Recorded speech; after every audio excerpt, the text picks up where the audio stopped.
합니다. 우리가 오늘 계속해서 이계명 연결해서 살펴보려고 합니다. 출애굽기 20장 4절에서 6절까지 이계명 말씀 우리 같이 살펴보겠습니다.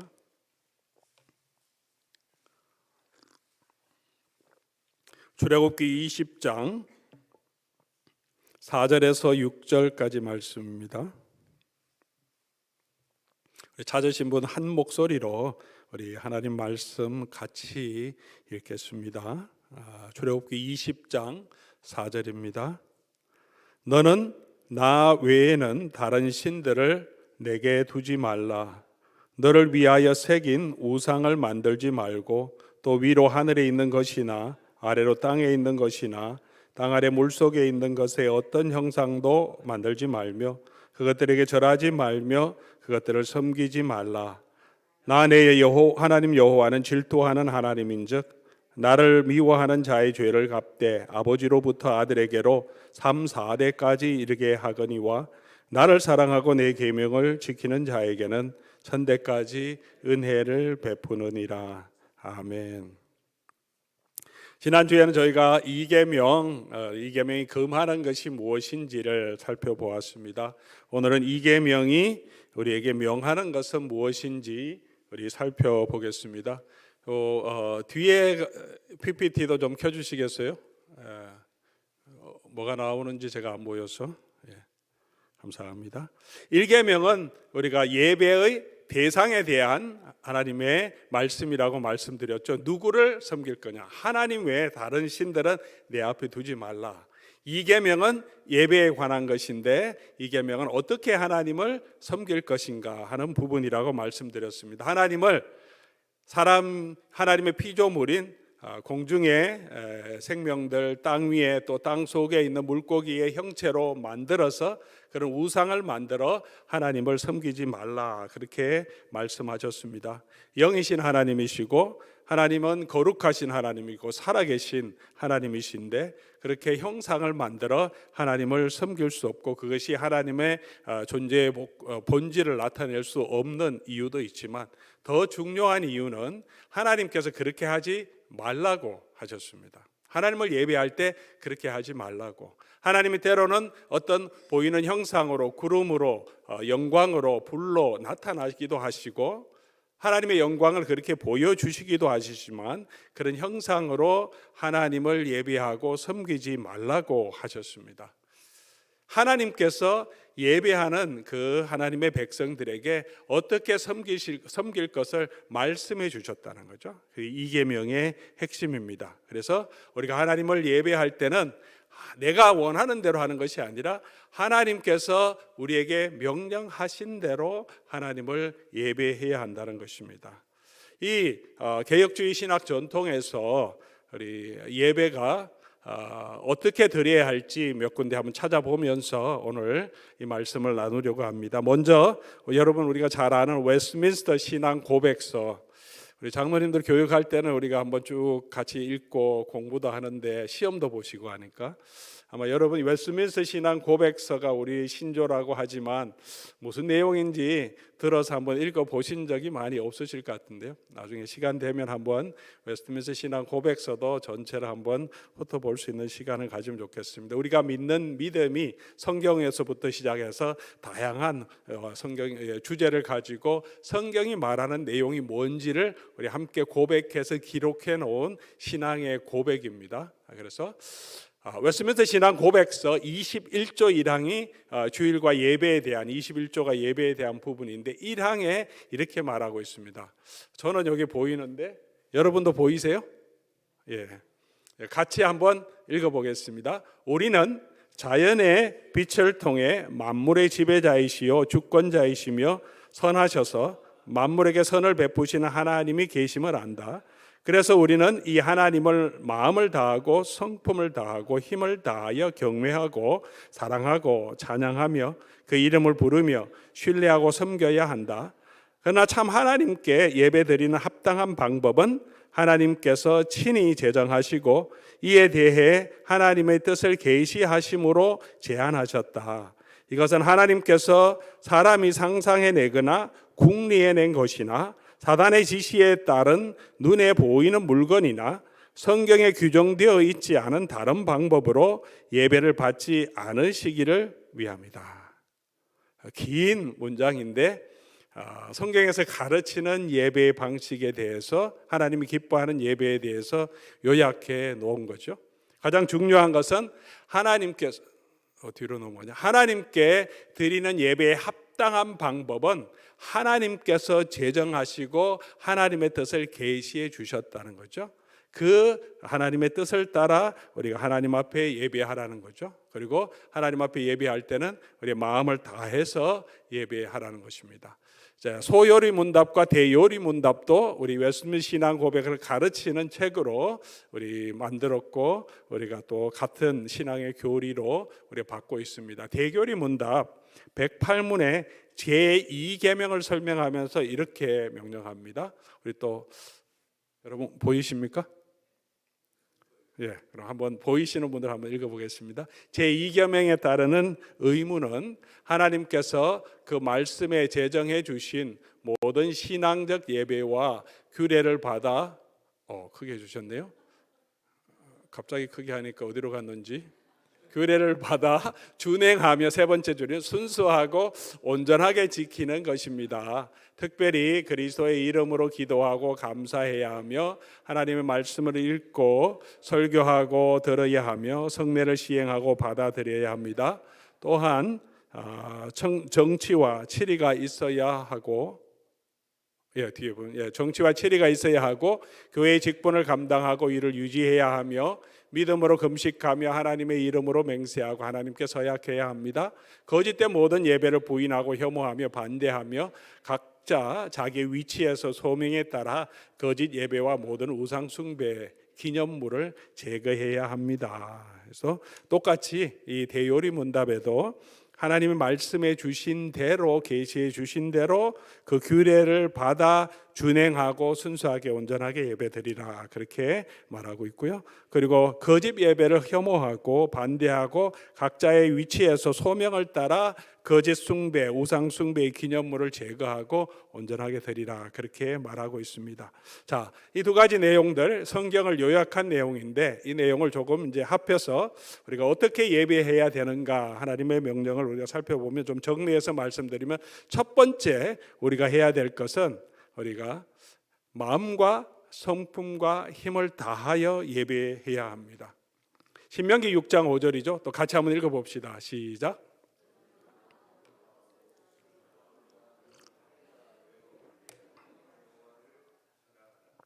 예배를 어떻게 드리냐에 대해서, 우상을 만들지 말라, 우상으로 형상을 만들어 하나님을 예배하지 말라는 것과 함께, 그것만큼이나 어쩌면 그것보다 더 중요한 것이 우리가 하나님께 마음과 뜻과 힘을 다해 예배 드리는 거죠.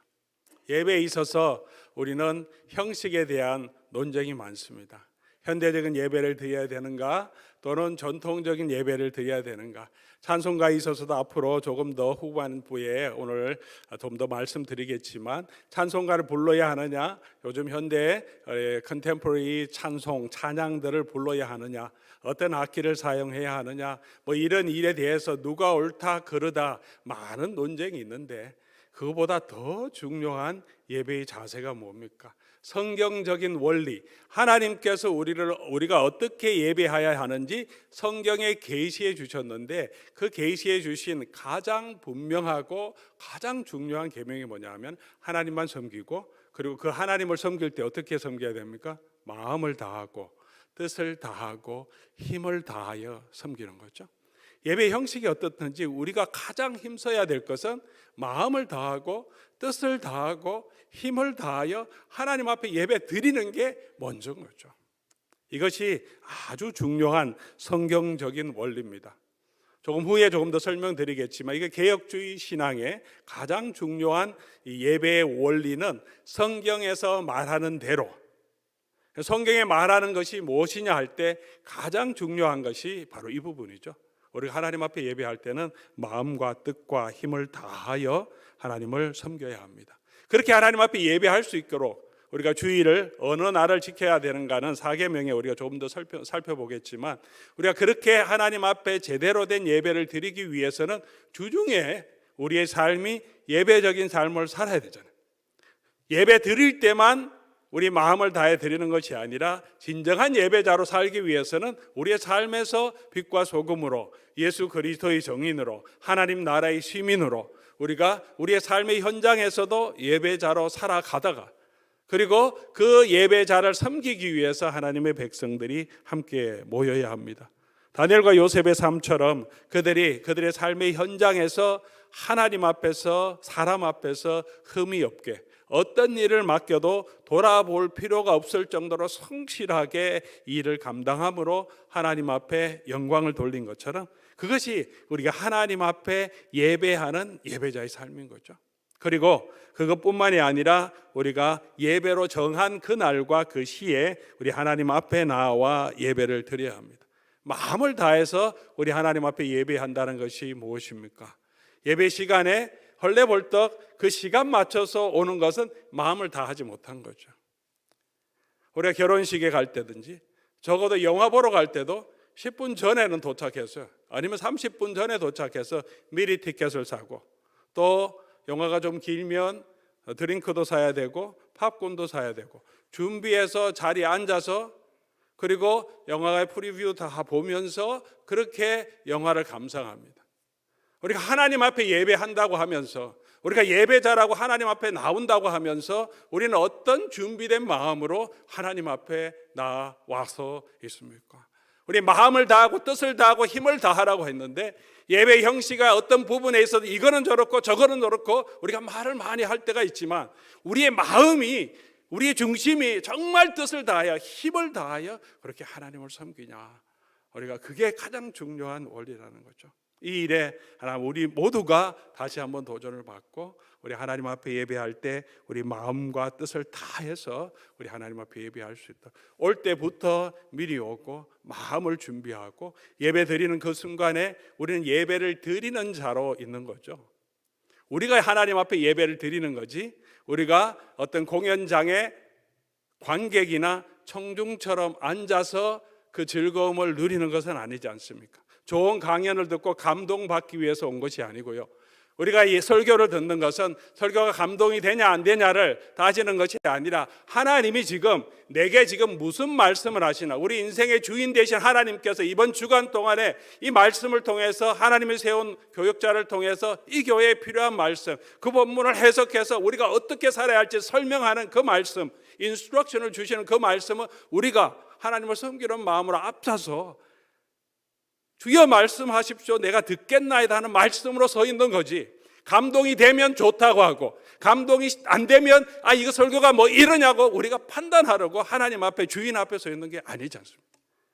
우리 마음을 다하고 뜻을 다하고 힘을 다한다는 것은 우리가 그렇게 그 하나님의 말씀을 사모하고 예배에 한해 드리는 거죠. 예배의 모든 순서가 나는 보는 사람이 아니라 대표 기도하는 사람, 우리 장로님과 집사님들이 일주일 동안 넘게 준비하죠. 그리고 다 써서 가져와서 교회를 대표해서 하나님 앞에 올릴 때 우리 모두의 기도인 것으로 우리가 생각하고, 한마디 한마디 놓치지 않으려고 생각하고, 맨 끝에 딴 생각하다가 그냥 아멘으로 그냥 따라오는 것이 아니라 한마디 한마디 순간순간마다 아멘으로 같이 응답하면서 우리 하나님께서 우리가 드리는 이 기도를 들어주시고 우리의 기도를 응답해 주시고 그의 교회를 위로해 주시고 하나님의 말씀으로 채워주시고 찬양으로 영광 받아주시고 우리의 은혜, 우리의 사랑, 우리의 필요한 것들을 채워주시고 교회 행사 모든 것에 하나님께서 보호해 주시고 지켜주시도록 간절한 마음으로 우리 하나님 앞에 함께 드리는 거죠. 예배의 모든 부분에 있어서 우리가 마음을 다하고, 찬양할 때도 우리의 마음을 다하고 목소리를 다하고 힘을 다하고 우리의 삶을 다 들여서 우리 하나님을 찬양하는 거죠. 우리 마음을 다하고 힘을 다하고 뜻을 다하여 우리 자신을 우리 하나님 앞에 드리는 자로, 그렇게 예배에 성공해야지 그 하나님의 은혜가 있어야 우리가 또 우리의 삶에서도 예배자로 살아갈 수 있지 않겠습니까?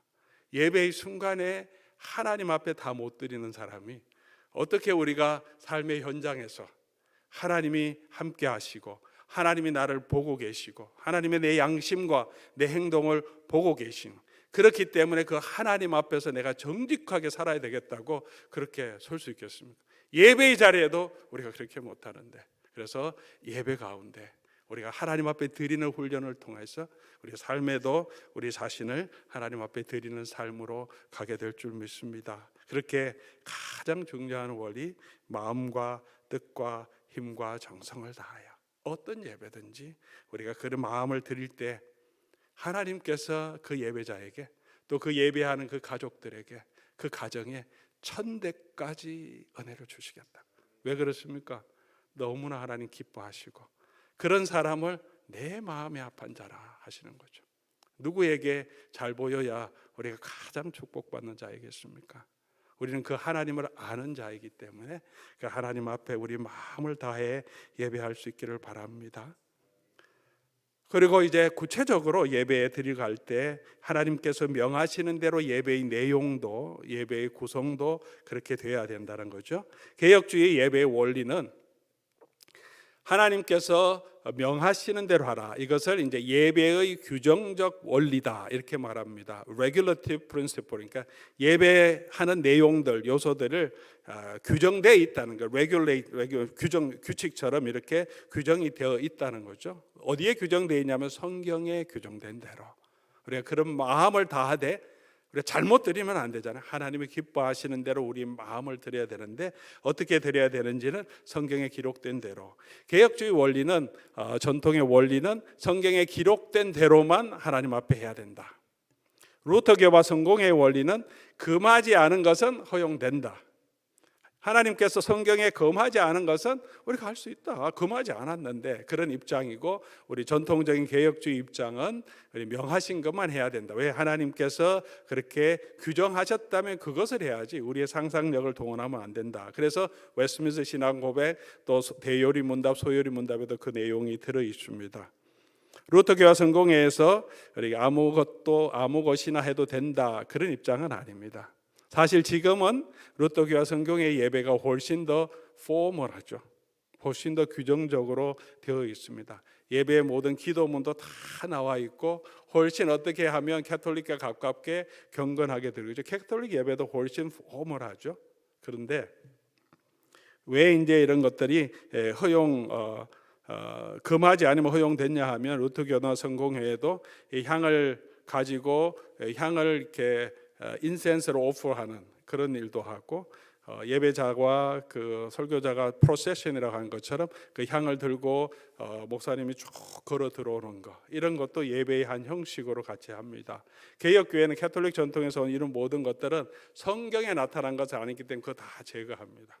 그런 거 없이 설교자가 앞에 서서 예배를 콜트 워십하면서 바로 인도하는데, 루터교와 그 성공에는 그런 전통들이 남아 있습니다. 성경에 없지만 교회가 전통적으로 계속 해왔기 때문에, 금지하지 않았기 때문에 할 수 있다, 그래서 하는 거죠. 그게 이제 그런 전통이죠. 그렇다고 이제 제가 말씀드린 것처럼 아무거나 해도 된다, 그렇게 생각하고 있지는 않습니다. 우리 루터교나 성공회도 어떻게 보면 요즘 컨템포러리 월십, 또 그냥 일반적인 복음적인 교회, 에반젤리컬 처치의 월십이 어쩌면 루터 교회와 성공회보다 더 자유롭게 예배드리는 부분이 훨씬 많습니다. 자, 그러면 이 규정적인 원리, 성경에 기록된 대로, 성경이 말하는 대로 우리가 하나님 앞에 드려야 한다 하는 이 예배의 규정적인 원리를 우리가 어떻게 적용할 수 있을까, 몇 가지 한번 살펴보겠습니다. 이것을 어떻게 적용할까? 적용할 때 규정적인 원리는 예배의 요소에 적용된다는 것을 기억해야 합니다. 요소가 뭐냐? 요소, 그 다음에 환경, 이렇게 예배의 두 가지 형태로 분리해서 우리가 생각을 정리하기 위해서 이렇게 단어로 카테고리를 묶어서 이렇게 분류하는데, 엘리먼트, 요소는 뭐냐 하면 예배에 꼭 들어가야 되는 순서죠. 어떤 것이 있겠습니까? 예배에 꼭 들어가야 되는 순서가 제일 중요한 게 찬양, 우리는 찬양했죠. 기도. 그리고 또 어떤 게 있습니까? 설교 말씀, 그 다음에 또 축도도 있고, 콜트 워십도 있겠고, 아까 우리 대요리 문답에 나온 것처럼 감사를 드리는 것, 사죄를 고백을 하고, 또 사죄의 선포를 하는 것, 또 성도 간의 친교를 나누는 것, 성례를 하는 것, 또 어떤 게 있겠습니까? 아까도 대요리 문답에 나오지만 7일을 시행하는 것, 벌을 줄 때 공교회 앞에서 우리가 세례도 베풀지만 7일도 선포하고, 또 직분을 줄 때 공교회 앞에서 약속과 서약을 하는 것, 예배 가운데 다 할 수 있는, 성경에 나타나는 내용이죠. 이런 것들이 기본적인 예배 요소들, 이런 것들은 성경에 나와 있는 것만 해야지, 그 외에 다른 것들을 막 우리가 은혜 된다고 우리가 상상력을 가지고 새로운 것을 만들어서는 안 된다. 그죠? 예배 요소에. 그리고 예배 환경이라는 것은 예배를 드리는 우리 주변의 환경적인 부분이죠.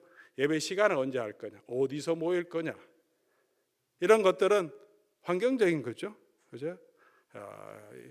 그래서 이런 모든 부분들, 악기를 찬양할 때 회중이 같이 할 거냐, 한 사람이 부를 거냐, 찬양 내가 부를 거냐, 이런 부분에 있어서는 다 찬양인데 어떤 방식으로 찬양을 드리는 거죠. 기도를 할 때 기도가 우리가 통성으로 합심해서 기도를 할 거냐, 성경에는 사도행전이죠, 온 교회가 합심해서 하나님 앞에 기도할 때 또 성령의 충만함을 받고 땅이 진동하고 그래서 담대하게 복음을 증거했다, 그렇게도 하고, 또 대표자가 기도하기도 하고요. 목회자 설교하는데 설교 본문을 어떻게 정할 거냐, 그 성경대로 이렇게 다 그게 나타나 있는 거다. 그건 환경적인 부분이죠. 설교는 분명하게 하나님 말씀대로 설교가 들어가야 되지만 설교를 구약과 신약을 한 번씩 돌아가면서 해야 되냐, 그거는 환경적인 부분이라는 거죠. 그래서 성경 말씀대로 해야 될 때 그 원리는 어디에 적용되냐면 이 요소, 예배 필수한 이 요소에 대해서는 하나님 말씀대로만 해야 된다. 환경적인 부분은 우리가 지혜롭게 또 신중하게 선택해서 그의 덕이 되도록 하면 되는 거죠. 두 번째, 그러면 요소, 예배 필수 요소를 결정할 때 그럼 말씀대로 해야 된다. 그럼 모든 문제가 해결되느냐? 좀 그렇지는 않습니다. 예배 요소를 결정할 때도 성경 해석의 일반적인 원리를 조금 사용해야 합니다. 예배 요소를 얘기할 때 만약에 이 부분에 예배 요소도 성경에 예배는 이렇게 하라 딱 명시돼서 나오는 것은 없잖아요. 이런 저런 다양한 부분에서 예배 드릴 때 이런 모습도 하고 기도도 하고 찬송도 하고 찬미도 하고 이런 게 나오지, 성경에 예배할 때 순서를 어떻게 하라든지 어떻게 뭐뭐 꼭 들어가야 된다고 십계명처럼 이렇게 딱 명시되어 있지 않기 때문에 이런 부분에 있어서도 서로 간에 이견이 있을 수 있고 있어 왔습니다. 그래서 우리가 이 예배 요소를 결정할 때 하나님 말씀에서 명령하는 것만 해야 되지만 그 일을 구체적으로 실행할 때도 우리가 지혜를 가지고 성경의 내용들을 우리가 해석할 필요가 있습니다. 성경 해석의 원리는 어떠냐 하면 웨스트민스터 신앙 고백 1장 6조에 성경 해석의 원리를 말하는데요, 하나님은 하나님의 영광과 사람의 구원, 믿음과 삶에 필요한 모든 것을 하나님이 계획하셔서 성경에 명백하게 기록되어 주셨다는 거죠. 그래서 그 성경을 명백하게 기록해 준 것을 어떻게 해석해야 되냐면 필연적인 귀결을 따라 성경에서 추론할 수 있도록 말씀 주셨는데, 우리의 신앙과 그리고 우리의 삶에 관한 내용들을 다양하게 있는데 우리가 필연적인 귀결을 따라 성경 말씀을 읽고 이해함을 통해서 그것을 우리가 추론해서 적용할 수 있는 원리를 찾아낼 수 있다는, 그래서 설교를 할 수 있는 거죠. 그것이 안 된다면 설교 자체가 존재할 수가 없죠. 근데 그 추론해서 적용할 때 무엇을 사용하려고 하냐면 크게 하셔서 이게 정확하게 제가 원하는 곳에 하이라이트가 안 됩니다. 뭘 하려고 하냐면 제가 그 다음 걸 보여드리겠습니다. 이건 지나고요. 성경 해석의 일반적인 원리가 어떤 게 있냐면 선하고 필연적인 귀결에 따라 성경을 추론해라, 성경을 해석해내라는 거죠.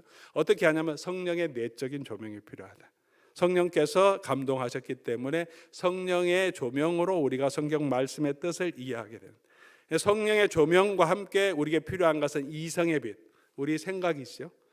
이성이 없으면 성경을 이해할 수 없죠. 우리가 하나님께서 주신 이성을 가지고 책을 읽고 말을 이해하는 언어와 문법들을 사용해서 이해하는 이성의 빛에 비추어서, 그리고 하나는 그리스도인의 신중함으로, 이성이 있어도 신중하게 해야 되니까 이렇게 이 세 가지 요건을 가지고 성경을 해석하는 거죠. 자, 엘리멘트, 우리 예배에 필요한 요소들 가운데도 어떻게 적용할까 할 때 우리가 말씀 가운데 명백하게 예배는 이렇게 하라 규정이 없기 때문에 성경 전체에 나타나는 예배에 대한 하나님의 말씀을 가지고 성령의 조명을 가지고 우리 이성의 빛을 비추어서, 그리고 그리스도인으로서 하나님을 경외하는 마음으로 신중하게 살펴보면서 결정해야 되는 거죠. 자, 이때까지 말씀드리니까 선생님 도대체 그럼 어떻게 하라는 거냐 아마 그렇게 생각할 때 구체적인 예를 한번 들어보겠습니다. 첫 번째로 성경을 읽어야 되는데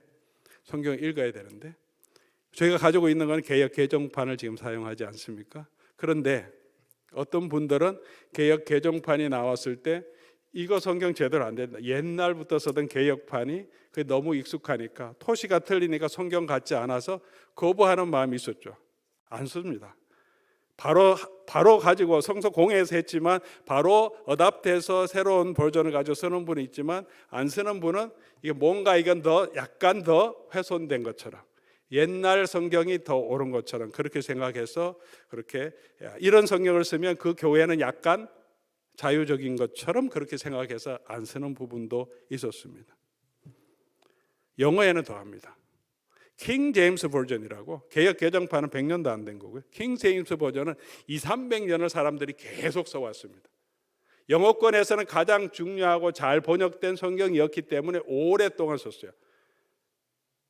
그 제임스 왕 때 번역한 거 영어로 번역한 건데 위클리프에 번역한 것들을 이렇게 다 모아서 번역해 놓은 건데 너무 수려하게 좋은 문장으로 잘 번역됐는데 그래서 너무 오래 수백 년 사용했다고 생각해 보십시오.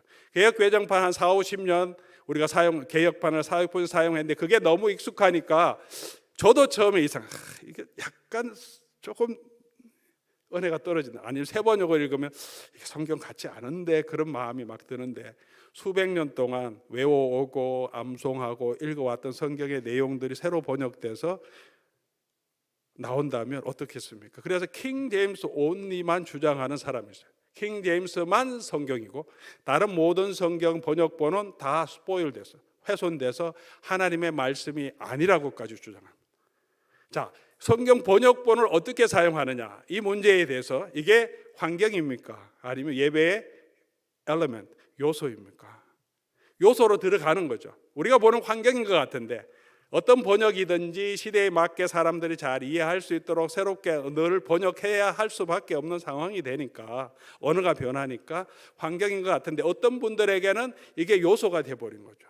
이 번역만 사용해야 된다. 이게 어디서 오냐면 가톨릭은 1000년 이상의 역사를 가지고 있지 않습니까? 가톨릭 교회에서 무슨 성경만 썼습니까? 종교개혁 때까지 라틴 성경만 썼어요. 라틴을 배운 사제들만 성경을 읽을 수 있어요. 일반 성도도 성경을 읽을 수가 없었습니다. 성경이 뭐라고 말씀하시는지 기도문에 나타나는 것 그리고 신부가 말하는 것만 알았습니다. 그러니 하나님 말씀이 뭔지 모르니까 무엇을 가르치는데 그게 하나님 말씀인 거 다 따라가게 된 거죠. 종교개혁자들이 성경을 번역하고 젊은 말로 번역하고 다 번역하면서 이제 하나님 말씀을 알게 되니까 하나님 말씀이 아니네. 개혁을 하려면 말씀을 알아야 되니까 Back to the Bible. 성경으로 돌아가려면 하나님 말씀을 알아야 돼. 그래서 우리가 하나님 말씀을 이렇게 묵상하고 공부하는 것이 종교개혁 이후로 된 거죠. 가톨릭 교회는 20년 초반까지도 라틴 말만 쓰게 했습니다. 그러다가 결국은 이거 번역해서 쓰는 것도 허용하고 가톨릭 교회 일부 사람들은 여전히 라틴 성경만 참 성경이라고 주장하는 사람이 아직도 있습니다. 성경 번역본이 엘리멘트냐 요소냐 이 번역냐 어떻게 해야 되겠습니까? 이 문제를 찬송가도 있죠. 찬송가 여러분은 그렇지 않겠죠. 여러분 우리의 그 한국 교회 성편에서는 찬송가만 해야 된다. 공적으로 했으니까 교회가 이건 찬송 부르라고 했으니까 맞죠. 찬송가를 예배 때 부르도록 찬송가를 엮었기 때문에. 그런데 이 찬송가 중에서도 우리 옛날부터 전통적으로 나오는 찬송도 있고요. 19세기, 20세기 초반에 특별히 19세기 말 부흥운동, 천막 부흥운동 미국에서 막 그렇게 할 때 무디의 부흥운동 그리고 또 감리교를 통해서 존 웨슬리를 통해서 나왔던 많은 찬송들 그 다음에 찰스 피니를 통해서 19세기에 있었던 많은 부흥운동에서 기록된 많이 불렸던 찬송들이 다 들어있습니다. 어떤 내용들은 우리의 믿는 신학적인 입장과 좀 차이 나는 성경도 있어요. 찬송도 있어요. 그런데 다 들어있어요. 들어있으면 그거는 내용에 상관없이 우리가 다 찬송가 안에 있으니까 다 해야 된다. 그렇게 하는데 찬송 아닌 찬송 그러니까 옛날에는 복음성가 그랬는데 옛날은 복음성가였지만 요즘은 찬양이라 그러죠. Contemporary Christian Worship Song, 그렇게 찬양이라고 하는데 처음에는 그냥 포크송 중심으로, 펠로십 중심으로 많이 됐지만 그 이후에는 좀 요즘도 많이 이 월십송으로 작곡되는 것은 다 그런 것은 아니죠. 우리가 구별해야 되는데 시편을 가지고 그대로 찬양송으로 만드는 내용들이 참 많습니다. 목마른 사슴 시냇물을 찾아 헤매이듯이 성경 그대로 나오는 찬양이죠. 여기 찬송가에 들어있는 것은 신학적으로도 좀 분명하지 않고 조금 하나님 말씀대로 우리가 해석하면 좀 이상한 것도 들어있으니 그거는 괜찮고, 곡이 새로 작곡됐다고 시편을 그대로, 성경을 그대로 하나님의 찬송하는 건 안 되냐, 그죠? 우리 어떤 입장을 취할 것이냐, 환경적인 요소 같은데 이것을 우리의 본질로 생각하는 분들이 계시다는 거죠. 옛날에는 시편만 불러야 된다. 왜냐하면 하나님 앞에 찬송 드리는 것은 하나님 앞에 선포되는 거고 성도들이 함께 고백하는 거기 때문에 성경에 있는 내용만 해야 된다. 그래서 시편만 부르는, 지금도 개혁주의 전통 가운데는 어떤 교회들은 시편 찬송만 불러요. 시편 150편, 사우터라 그렇게 해서 시편 찬송이 150편이 다 묶여진 찬송가 집이 있습니다. 그리고 그 위에 어떤 튠으로 불러야 될지 써 있습니다. 시편 1장 1편, 2편, 3편, 4편 다 찬양으로 만들어서 그 튠으로 그 노래만 부르는 그런 개혁교회도 있습니다. 성경대로 해야 된다고 하기 때문에 그렇게 하고, 그렇지 않는 예배는 약간 변형되고 스포일된 예배라고 생각합니다. 어떻게 해야 될 거냐? 가사의 문제만 아니죠. 우리가 곡의 문제, 악기를 어떤 걸 사용할 거냐. 저희는 이제 피아노 때문에 한동안 옛날에 논란이 있었고, 드럼이 사용해야 되냐 논란이 있었어요. 전자 기타를 사용해야 되냐 논란이 있었습니다. 옛날에 종교 개혁 시대는 어떤 논란이 있었는지 아십니까? 오르겐을 사용해야 되냐 말아야 되냐 논란이 있었습니다. 오르겐 너무 건건한 것 같은데, 루터 교회는 루터가 오르게니스트였어요. 작곡도 하고 오르겐 치면서 성도들이 하나님 앞에 엄청나게 예배드렸는데, 개혁교회, 칼빈의 개혁교회 전통은 그것도 우리 마음을 흥분시키는 사탄의 도구라고 생각해서 악기 아무것도 없이 사람의 목소리로만 찬양해야 된다. 사람의 목소리만. 그래서 못 썼습니다. 제네바를 중심으로 해서 개혁교회는 찬양할 때 아무 악기 없이 목소리로만 찬양했습니다. 조금 올라가서 독일에 가면 거기는 전부 다 예배가 오르간 치면서 쫙 올리는 거죠. 이 디베이트가 서로 간에 많이 있었어요. 종교교회 가면서 누가 오르냐 막 만나서 한참 디베이트 하는데, 이 밑에 있는 개혁 전통을 가진 신학자가 루터 교회를 방문해서 예배를 드렸는데 오르겐 치면서 하니까 너무 은혜가 되거든요. 너무 은혜가 되는데 너무 우리 감정을 부추기니까 그거 쓰면 안 된다. 그렇게 돌아와서 결론을 그렇게 내립니다. 어떻게 해야 되느냐? 이것이 예배의 엘리멘트, 하나님의 말씀하신 대로 있느냐, 어떻게 적용해야 되냐, 여러 가지 문제들이 우리에게 들어오게 되죠. 이런 부분에 있어서 우리가 성경을 적용할 때 어떻게 해야 되느냐, 오르겐을 쓰라 말라 이런 내용이 없기 때문에, 그러면 어떻게 적용할 거냐 할 때 아까 말씀드렸던 성경 해석의 일반적인 방법을 가지고 우리가 신중하게 결정해야 되는 거죠. 생각하면, 조금 신중하게 생각하면 우리가 어느 정도의 결론에 도달할 수 있죠. 찬송을 어떤 걸 해야 되냐, 에베소서 5장 19절 보면 시와 찬미와 신령한 노래들로 서로 화답하며, 시는 시편 찬송. 옛날부터 시편은 튠을 붙여서 다 노래했습니다. 구약 성경에도 시편은 다 찬송가였습니다. 유대 백성의 찬송가였습니다. 무슨 곡에 맞춘 노래, 무슨 곡에 어두돈에 맞춘 곡에 다 있죠. 그게 다 튠이 있었던 거예요. 지금 레코드가 없어서 우리가 어떻게 불렀는지는 모르지만 수천 년 전의 곡이죠. 다 튠이 있었어요.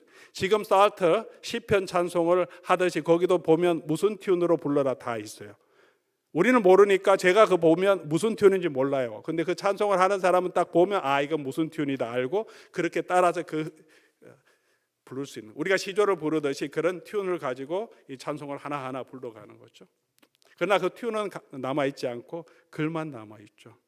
우리가 그런 시도 하고, 찬송은 힘이고, 그 다음에 신령한 노래, spiritual song은 아마도 그 당시에 성도들이 감동을 받아서 새롭게 찬양한 노래들일 것이라고 학자들이 얘기합니다. 시와 찬미와 신령한 노래들로 하나님께 찬송하라. 그렇게 사도 바울이 교회를 향해 권면하고 있습니다. 아무거나 찬송해야 된다. 주일 예배에 서도 된다. 그런 말씀은 아니네. 우리 시편을 가지고 성경에 있는 내용을 가지고 하나님이 하신 일, 하나님이 어떤 분이신지, 성삼위 하나님이 하신 그 일에 대해서 우리의 감사의 고백, 찬양을 드리는 것은 계속해서 새 노래로 우리 하나님께 찬송해야 됩니다. 새 노래가 항상 좋은 것이냐? 그런 것은 아니죠. 어떤 원리로 우리가 적용해야 되는가 하면 우리 일반적인 원리 이 네 가지 후에 또 어떻게 우리가 예배에 무엇을 적용해야 되냐 하면 고린도전서 14장에 보면 방언과 예언에 대해서 사도 바울이 말하면서 원리를 얘기합니다. 방언을 왜 예배 시간에 하지 말라고 하냐 하면 못 알아들으니까. 자기만 아는 신령한 언어라고 아무리 해도 사람들이 못 알아듣는 것은 하지 말라. 두 번째, 그래서 덕이 안 된다는 거죠. 덕이 안 된다. 두 가지 이 원리를 우리의 다른 곳에서도 다 적용할 수 있습니다. 예배를 어떻게 드리는가 할 때 인텔리저블 해야 돼요. 우리 모든 성도들이 함께 공감할 수 있는 그런 것이 돼야 되죠. 아까 성경 번역도 얘기했는데 젊은 사람들은 이게 구속하면 구속되는 줄 아니까 요즘은 이제 구속이라고 그렇게 않죠. 개역 개정판 속량이라고 번역했습니다. 속량. 틀린가요?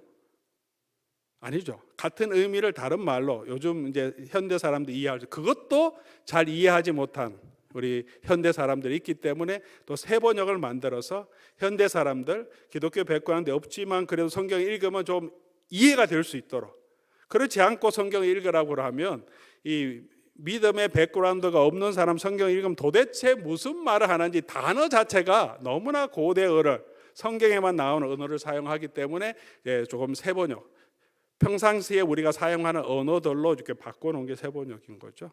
인텔리저블 해야 된다는 거죠. 우리 젊은 세대가 성경을 읽을 때 우리 세대의 문화에 맞게 성경을 바로 번역해야 되는데 이해할 수 있는 언어로 바꿔가는 건 맞죠. 라틴 말만 수천 년 동안 사용하는 것은 옳지 않죠. 아무도 라틴 말을 모르는데 번역해야 되는데 초창기에는 그 번역하다가 얀 후스라고 하는 사람도, 그리고 위클립, 우리가 잘 아는 위클립이라는 사람도 성경 번역하다가 화형당해서 죽었습니다. 이단이라고. 캐톨릭 교회에서는 이 라틴 말 성경을 지키는 것이 예배의 가장 중요한 요소로 생각한 거죠. 진리를 훼손한다고. 목숨을 걸고 성경을 번역해서 그렇게 보헤민들에게, 우리 헝가리 쪽에 있는 사람들에게 얀 후스는 성경을 번역하고 개혁운동을 했고 영어로 성경을 번역했습니다. 어떤 것이 더 맞는 것일까요? 우리가 이렇게 보면 모든 사람들이 알 수 있는 언어로. 곡도 마찬가지죠. 모든 사람들이 다 공감하고 이해할 수 있는 곡으로. 어른들만 아니고 젊은 세대도 우리가 함께 공감할 수 있는 거예요. 새 노래는 가능하면 우리가 많이 불러서 익숙해져서 갑자기 불렀는데 아무도 못 따라하면 우리가 회중 찬양을 하기는 아직은 조금 이르죠. 그러나 쉬운 찬양들은 또 새 노래라도 우리가 모두 따라할 수 있고 쉽게 그 띄운을 따라할 수 있는 거는 또 괜찮겠죠. 이런 부분을 우리가 함께 살펴봐야 되고 덕이 돼야 된다. edify 돼야 된다. 이게 굉장히 중요한 원리죠. 덕이 돼야 된다. 모든 성도들에게 하나님의 은혜가 미칠 수 있도록 성경 본문을 선택하는 것도 이제 그것을 항상 우리가 생각해야 되고, 그 일을 하는데 어떻게 해야 됩니까? 성경의 원리를 따라서 성령의 내적 조명으로 이생의 빛에 비추어서 신중하게. 누가 판단해야 되겠습니까? 교회 지도자들이 판단하죠. 당회와 또 목사들이 이걸 가지고 고민하면서 어떻게 하면 좋을까 고민하고 기도하면서 온 교회의 덕이 되겠다 하는 부분을 살펴서 결정하면 또 그 결정에 대해서 같이 지도를 따르고 함께 섬겨야죠. 여기는 왜 예배 순서에 사도신경을 안 해? 아니, 사도신경을 신앙 고백해야 되는데 왜 요즘은 이제 다른 신앙 고백도 우리가 같이 고백하는 교회들도 있고, 아타나시오 신경도 그렇고 우리 삼위일체를 고백한, 갑자기 지금 제가 생각이 안 나네. 트리니티를 고백한 그 신조의 이름이 갑자기 생각이 안 나네. 그런 것도 같이 읽고 또 웨스민스터 신앙 고백도 함께 읽는 부분도 있습니다. 꼭 사도신경 아니고 다른 신앙 고백들도 우리가 함께 고백하는 신앙 고백을 예배할 수 있는데, 다른 거 내가 익숙한 걸 안 하면 이 교회는 뭔가 잘못된가 봐요, 이렇게 생각해요. 왜 그렇게 하는지, 내용이 뭔지 그것을 우리가 살펴서 할 필요가 있는 거죠. 자, 정리하면 이제 이런 부분에 있어서는 교회의 지도자들이 신중해서 결정해야 되고 그 지도를 따라가야 합니다.